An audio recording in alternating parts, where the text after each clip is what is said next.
de céder ici à la folie.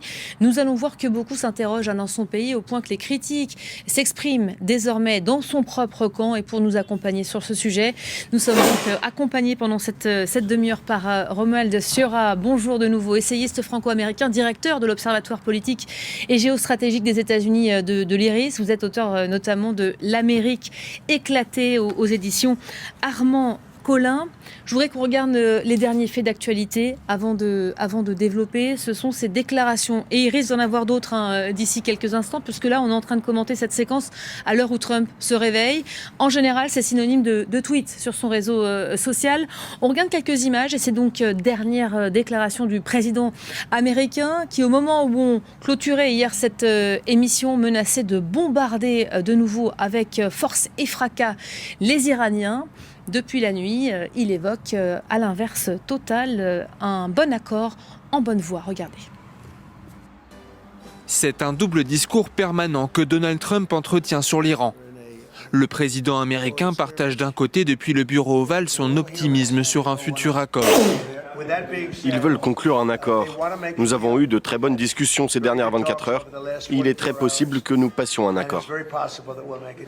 D'un autre côté, il continue de menacer l'Iran dans un message posté sur son réseau Truth Social. S'ils n'acceptent pas, les bombardements commenceront et ce sera malheureusement à un niveau et avec une intensité bien plus forte qu'avant. Selon le média américain Axios, les États-Unis pensent être proches de s'accorder avec l'Iran sur un mémorandum d'une page pour mettre fin à la guerre, mais aussi définir un cadre de négociation détaillé sur le programme nucléaire iranien. Téhéran affirme examiner la proposition américaine et transmettra son point de vue au Pakistan. Washington continue de mettre la pression sur l'Iran. Le Pentagone a annoncé ce mercredi qu'un pétrolier essayant de forcer le blocus des ports iraniens a été neutralisé par un tir sur son gouvernail. Romuald Sciorra, bonjour. Bonjour. Est-ce que c'est encore nécessaire de commenter comme la presse internationale le fait? En même temps, c'est notre boulot, chaque jour, chaque tweet du président américain. C'est vrai qu'on le critique beaucoup et on est dans le même temps suspendu à chacun de ses propos et de ses positions, aussi contradictoires qu'elles soient. Bien évidemment, c'est le président de la première superpuissance mondiale et je dirais que le sort du monde dépend malheureusement en grande partie des décisions de ce monsieur. Aujourd'hui, écoutez, la situation est limpide. Donald Trump s'est piégé lui-même dans ce conflit iranien, ne l'oublions pas. Une guerre qu'il a faite contre l'avis de son vice-président, contre l'avis de Suzy Wittels, la secrétaire générale de la Maison-Blanche, des généraux du Pentagone, des sénateurs républicains, puis surtout de sa base MAGA, cette base qui est son obsession et qui jusqu'à présent l'aurait suivi jusqu'en enfer et qui a tendance depuis quelques semaines à s'éloigner pour la première fois en plus de 10 ans de ce président qui avait promis de ne pas entraîner le pays dans une de ces guerres. Donc Trump est piégé. Il a dans quelques mois des élections qui s'annoncent très difficiles. Il y a le 250e anniversaire des États-Unis le 4 juillet, date à laquelle il voulait apparaître comme Jules César, Alexandre le Grand, comme il l'a confié à ses proches et comme l'a révélé le magazine The Atlantic. Comme vous le savez, il est en train de nous faire construire un arc de triomphe le plus grand, le plus beau au monde pour cette date. Et puis, il y a la rencontre avec Xi, le président chinois, la semaine prochaine. Il ne peut pas y arriver empêtré dans ce bourbier iranien. Donc bref, depuis plusieurs semaines, le président cherche une porte de sortie. Il est prêt à avaler de nombreuses couleuvres, à passer de nombreux compromis. Et là, tout ce que l'on peut voir depuis quelques jours, la non-réaction des États-Unis aux provocations iraniennes du week-end passé, ce président qui, oui, toujours tonitruant, il menace d'anéantir, etc., mais quand même qui tente de calmer un petit peu le jeu, comme on l'a vu également avec le secrétaire à la guerre lors de son intervention il y a quelques jours, cherche désespérément cet accord et selon moi, nous allons cette fois-ci vers une fin des hostilités avec peut-être un bombardement si les Iraniens traînent du pied. Mais je pense que ce coup-ci, Trump n'a pas tort et que nous allons vers un accord, un mauvais accord. Selon l'heure de la journée, là c'est plutôt l'heure du réveil pour lui, il dit tout et son contraire. En général, ça commence plutôt mal et puis ça s'arrange au fil du temps. Plus les heures passent et plus il se réconcilie avec les Iraniens. Mais en général, quand il se réveille, il agresse.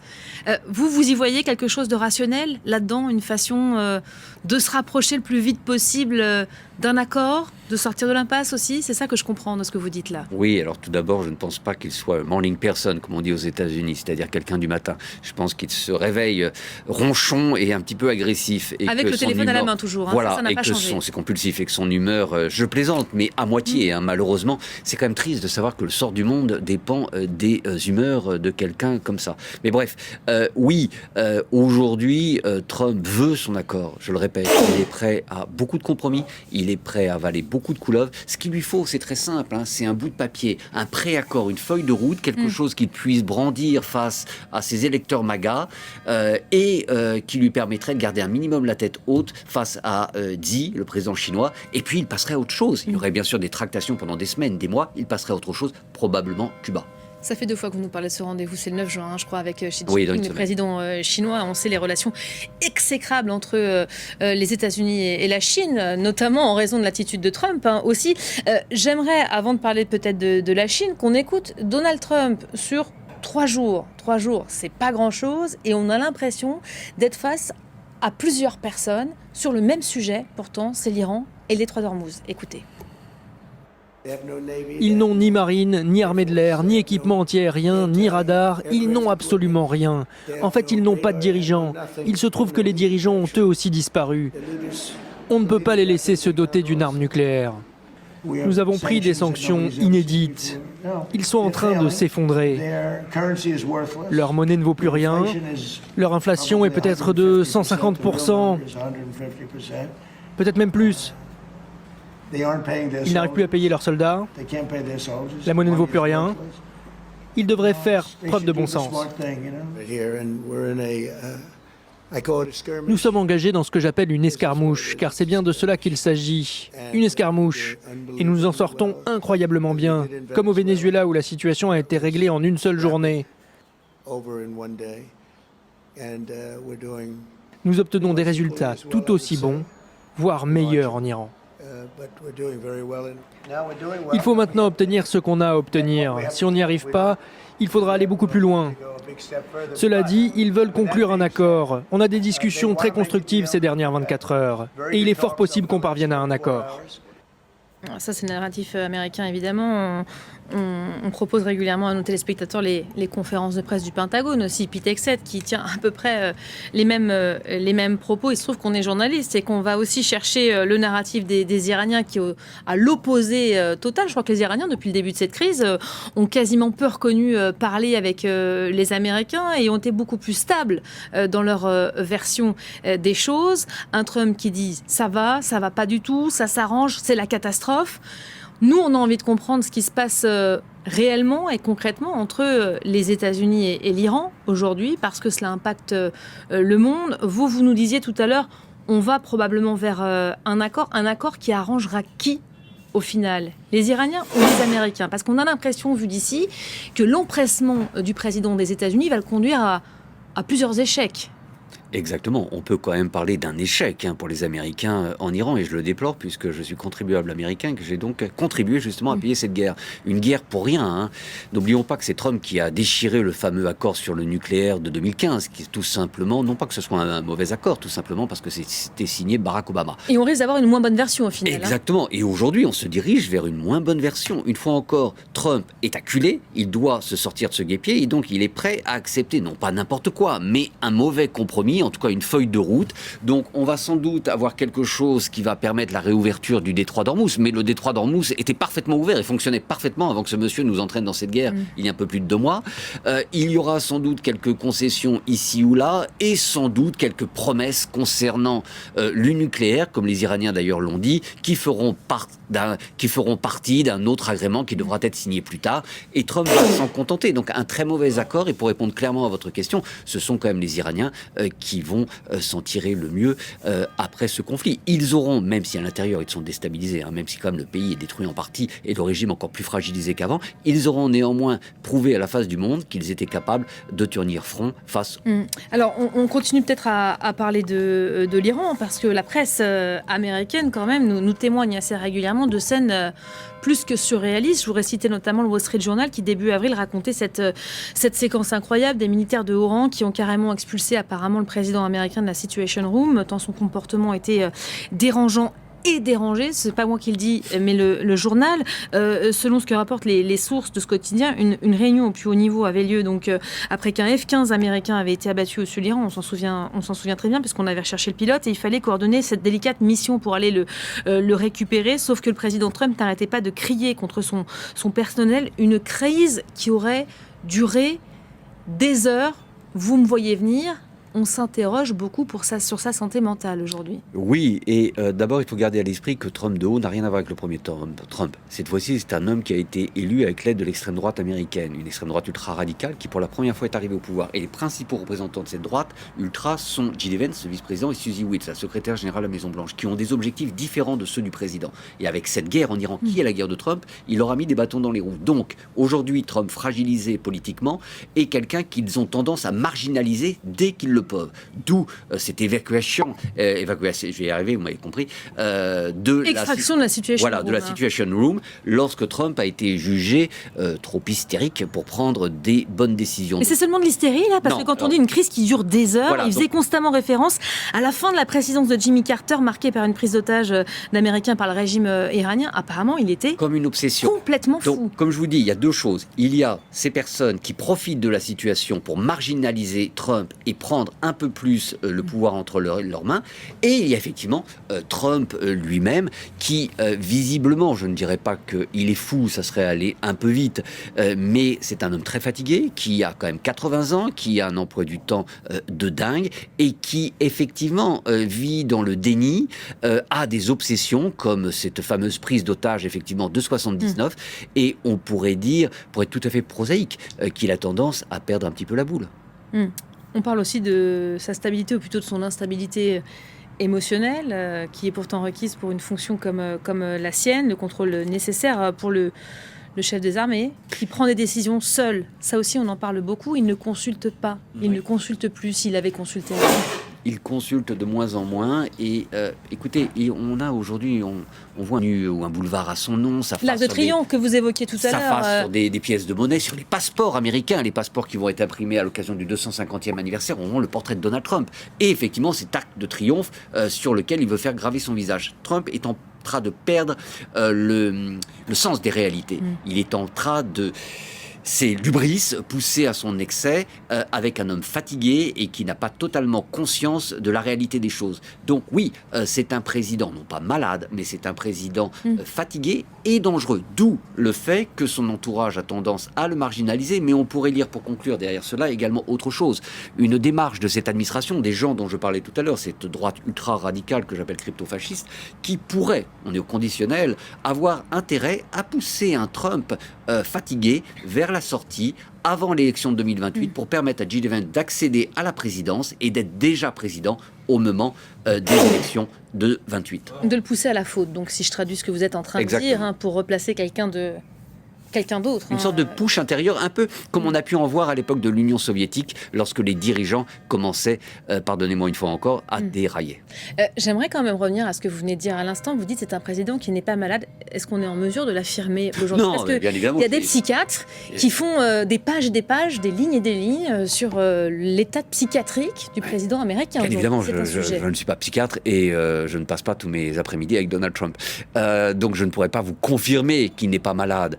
Mais en tout cas, il me semble... C'est un sujet aujourd'hui aux États-Unis. Ça l'a déjà été par le passé, mais est-ce que ça a une place dans les débats? Pas dans les débats. Vous savez, la situation est très difficile aux États-Unis. Le prix de la vie est exorbitant. Les Américains, même issus de la classe moyenne, ne s'en sortent plus et donc ils ont d'autres préoccupations. Mais oui, dans certains milieux, c'est une préoccupation. Et comme je vous le disais, il est très clair que nous avons un président qui a des soucis mentaux, qui a des soucis de balance émotionnelle. Et de là à dire qu'il est fou, je ne sais pas. En tout cas, il n'est pas apte, selon moi, à gouverner un pays comme les États-Unis. Dont on riait peut-être autrefois, alors pardonnez-moi le propos, mais les dingueries. C'est vrai qu'il a beaucoup fait rire, même si on n'était pas favorable à sa politique, parfois par ses exclamations, sa rhétorique aussi qui tranchait avec les autres. C'était un président Goofy, mais sympathique. Mais n'oublions quand même pas que, et je suis démocrate, j'ai ma carte du Parti démocrate, rassurez-vous, rassurez-vous par rapport à ce que je veux dire, mais rappelons-nous quand même que le prédécesseur direct de Barack Obama nous avait quand quand même, devant toutes les caméras du monde entier, présenter sa petite fille en disant « Voici mon fils beau, qui lui-même était décédé depuis 2 ans. » Et ça, c'était Joe Biden, effectivement, Voilà. on se souvient, on l'a pas Donc, oublié. voilà. Donc, on n'en est pas encore là avec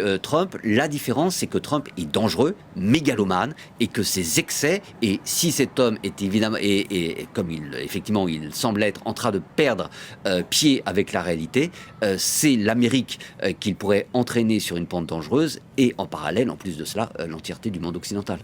Une certaine forme de folie, des excès et aussi toujours la même capacité à humilier les uns et les autres aux yeux du monde. On va peut-être regarder une autre séquence, on en reparle juste après. Et toi, quel sport tu fais? Du volleyball. Et cet été, j'essaierai de jouer au foot. Bien, bien, mais avec ta taille, est-ce que tu sais smasher? Tu arrives à envoyer la balle haut? Tu arrives à sauter? Pas vraiment. Peut-être que le football serait une meilleure idée. Regardez, elle ferait une bonne joueuse de foot. C'est bien, bonne chance. Envisagez-vous de déplacer le siège de la NASA hors de Washington? Le meilleur pour vous répondre, c'est celui qui se tient juste ici. Vous avez entendu cette question avec vos belles oreilles? Il a une excellente ouïe. Astuce du métier, monsieur. Voilà, ça peut faire sourire. On a choisi ces deux dernières séquences et cette petite fille notamment. Alors, de loin comme ça paraît pas bien méchant. Il humilie quand même un enfant sur sa taille. Ça a été critiqué, hein. C'est encore critiqué ça aujourd'hui. Chaque jour, il y a des sujets comme ça avec lui. Écoutez, c'est dans sa nature. Je ne pense pas qu'il voulait être méchant avec cette petite fille, mais ils ne peuvent pas s'empêcher d'être sarcastiques, passif-agressifs et d'humilier. Avec la petite fille, c'est beaucoup plus de la maladresse qu'autre chose. Mais avec ce monsieur qui visiblement a de grandes oreilles, c'est quand même assez humiliant. Écoutez, toute la politique de Trump est basée sur l'humiliation de l'adversaire en politique. Regardez comment il traite ses alliés, hein, Emmanuel Macron ou d'autres. Peu importe qui on est d'ailleurs. Exactement. Non, je dirais pas ça. Plus on est influent et important, et peut-être plus on en prend pour son grade. Là, je pense à Emmanuel Macron. Oui et non. Regardez comment il se comporte avec les dictateurs. Avez-vous entendu une seule critique à l'encontre de Vladimir Poutine, une moquerie à l'encontre de Xi ou même de Kim Jong-un? Jamais. Alors qu'il aurait pu moquer Kim Jong-un à plusieurs occasions. C'est un petit peu, vous savez, c'est le mâle alpha qui a tendance, on en est là hein, malheureusement aux États-Unis, à respecter les autres mâles alpha. Mais Trump est un homme, il faut le dire, c'est un homme méchant qui aime humilier la personne qu'il a en face de lui. Il se sent sans aucun doute beaucoup plus puissant et ce qu'il vient de faire avec le monsieur aux grandes oreilles est absolument déplacé. Devant un homme comme Xi Jinping, là aussi on parle de puissance, la puissance chinoise. Rencontre est prévue le 9 juin prochain. Ça va ressembler à quoi cette séquence? Ça pourrait ressembler à quoi? Je pense que cela va être très amical. Trump nous a dit qu'il aimait énormément le président Xi, qu'il y avait toujours beaucoup d'amour lors de ces rencontres. Et Xi est un homme extrêmement intelligent, qui a le temps pour lui, qui sait manipuler Donald Trump et qui a réussi à faire de la Chine, aussi avec l'aide de Trump, hein, qui a quand même démoli l'ordre multilatéral post-45, qui a réussi à faire de la Chine le pôle de stabilité aujourd'hui au niveau international. Donc je pense que les choses vont bien se passer car Xi saura prendre Trump et Trump est toujours dans ses petits souliers lorsqu'il est face à un autre mâle alpha.